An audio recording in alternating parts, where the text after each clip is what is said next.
I'm Karen McCarthy. Thanks for joining me here on my channel, Let's Karen-ize. I have my own unique way of thinking, acting, doing, and I call that Karen-izing. So it'll be a little bit of everything and something for everyone. If you're new to the channel, thanks for joining, and if you're a return watcher, thank you for coming back. Let's get Karen-izing. Hi, my name's Karen McCarthy, and I am starting this Karen-ize channel, and Karen-ize just means the way I look at life and the way I do things. It's my own unique way.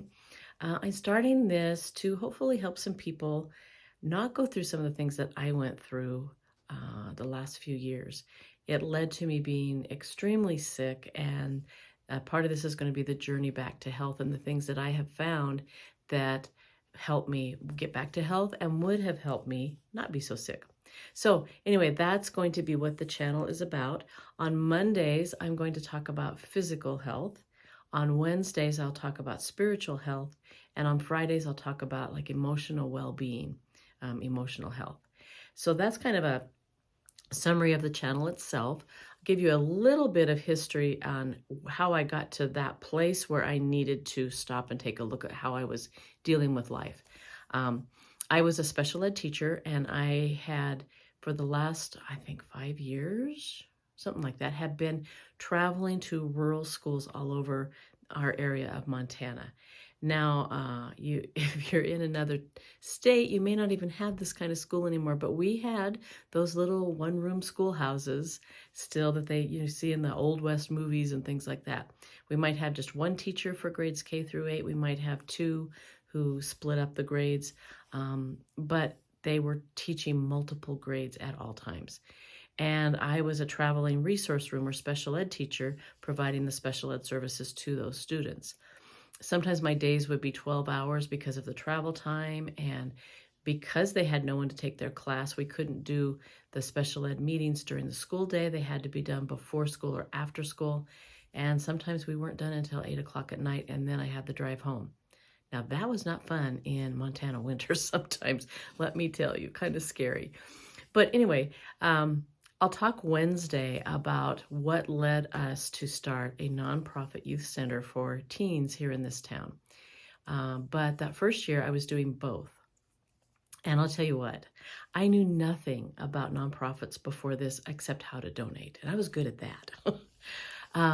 There's a lot of stuff behind the scenes on a normal day, but when you're starting something from scratch, there was a ton of stuff. So that first year, the first year, my special ed job was more intense than it had been in a long time. Lots and lots of new kids moving in who didn't have the paperwork in place. So I had to scramble to get the paperwork in place. Lots of new kids moving in that needed special ed services that hadn't had them before, and that involved a lot of testing and a lot of paperwork. So between that paperwork, writing grants to try to get the youth center off the ground, and the other types of things, getting a nonprofit started, I can't even talk, policies and procedures, all those kinds of things. I basically only had time to sleep, and Sundays I went to church, and every other day was consumed by my job and the youth center getting started. So at the end of that year, my husband and I said, we can't do both. And we knew that the youth center was pretty valuable to some of the kids that were coming. They really, really needed this place. I'll talk again on Wednesday about what had led to that. So we decided to take a big step of faith, and I retired from my teaching job early, which meant I didn't get a whole lot with my retirement income. We had no income coming in at that point to pay staff, so I was totally going to be volunteering full-time. Actually, more than full-time, because it took a lot. So for the next few years, it was pretty intense. And I am a type A personality, and I go 100 miles an hour all the time. And I basically almost put myself in the grave, basically. I had already been dealing with some health issues because of a lot of chronic stress. My mom had Alzheimer's. I had a lot of stress in another situation in my life. And when you are under constant stress, your body doesn't have time to recover. We have that fight or flight response to stress, and our body puts out a surge of adrenaline, and then we're supposed to have some time to recover, and our adrenal glands in our body and our hormones, everything have a chance to recover. Well, I wasn't getting that. If I had been not a type A personality, maybe a little bit better, but my body never had a chance to recover, and I had some significant health issues going on at that time. Thought that it would be less stressful to do the youth center and have a bit more flexibility with the hours while the kids were in school, that kind of thing. But that didn't turn out to be so. But anyway, that's a long story. So at the end of 5 years, I was pretty health challenged, and I didn't realize how challenged I was until I had an opportunity. Someone came along that was perfect to take my place, and I was able to retire. And when I was able to stop that high level of activity, I realized how sick I was.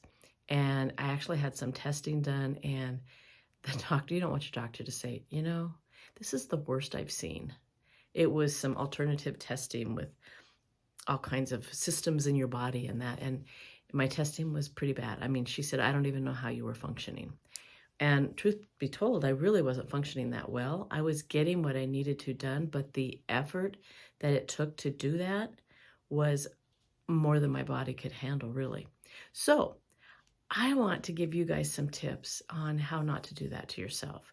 Even if you're not a type A personality, our society these days, we tend to do too much and not take care of ourselves, especially, I don't know if it's especially, but I know from my experience, and I used to manage a fitness facility for women. We women tend to put ourselves on the back burner a lot, and we don't take care of ourselves. So this is what this channel is about. Some health tips, some ideas on how to keep yourself front and center and still take care of everyone else you need to take care of, how to make time for yourself, all those kinds of things. So I hope this is beneficial, and I would love it if you would share this with other people you think it might benefit. If you would subscribe, hit that bell so you get notified when we have a channel, or a channel. You'll know that I can't talk very well half the time. When we have a new video coming up, and just help me to promote this and get it out to the people that need to see it and hear it. So I hope you enjoy, and I will talk to you again on Wednesday. Have a great one.